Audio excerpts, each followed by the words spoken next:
I want to talk to you about arpeggios.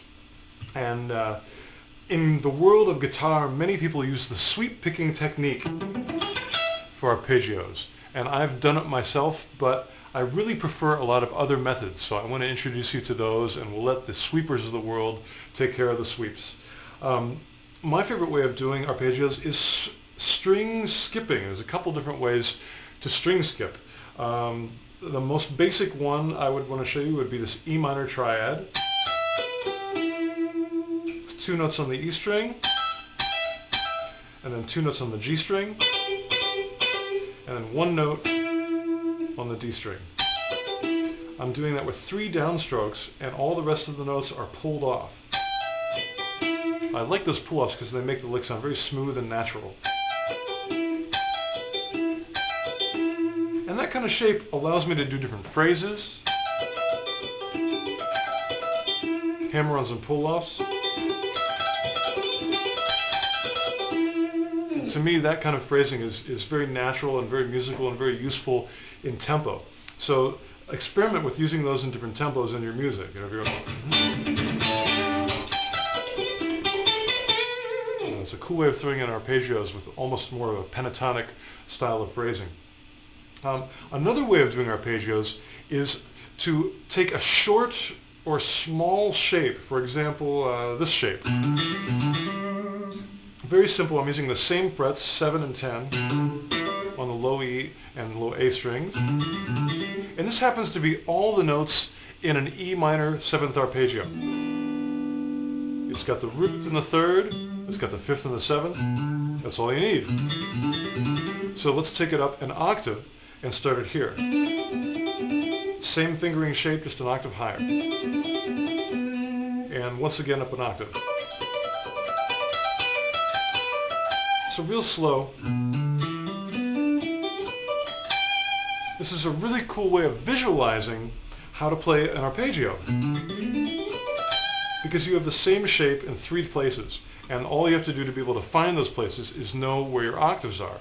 So I'm looking for the B here, here, and here. And you can even practice moving your first finger between those B notes. That way your hand gets used to the technique and your eye gets used to visualizing that position shift in order to make that arpeggio happen.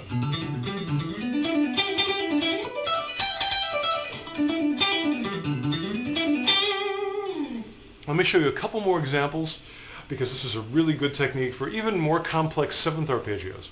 For example, how often do you play a C-sharp minor 7 flat 5 arpeggio?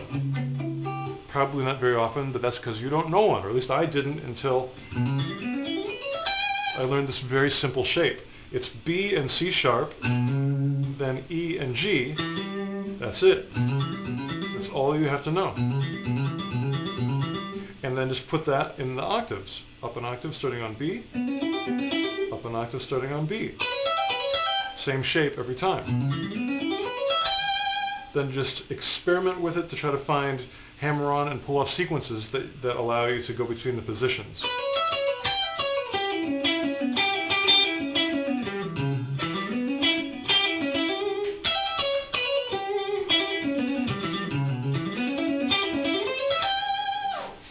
By coincidence, this arpeggio to me sounds really good over an A7 chord as well. It's sort of a chord substitution. The jazz people can explain it to you better than I can.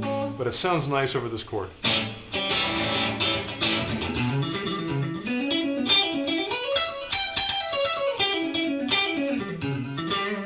You can even add the A, the root of the chord, into the arpeggio by sliding into your original shape. I do A, slide up to the B, and then I've got my original shape. And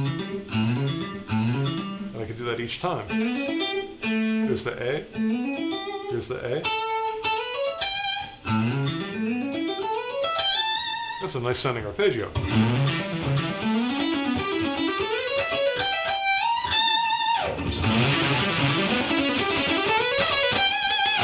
It really allows you to travel over the fretboard in new ways that you might not have found before. And they're pretty easy to visualize because they're all the same. You can even do something as simple as a bend and do that in different octaves. This is again using the octave idea to expand your playing. Those are all B going up to C, a half step bend.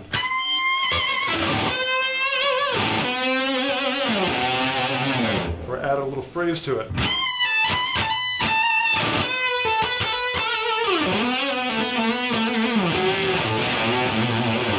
Any lick you have, you can do in different octaves.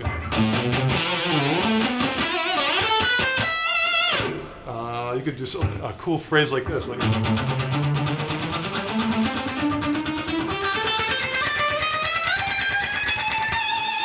There's so many different ways of using octaves to get over the fretboard. 3-note per string scales work that way as well.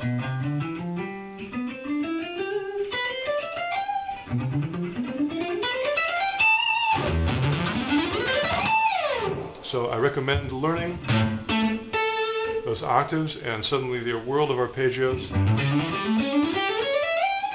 will come flying open and you can enjoy them and rock and roll.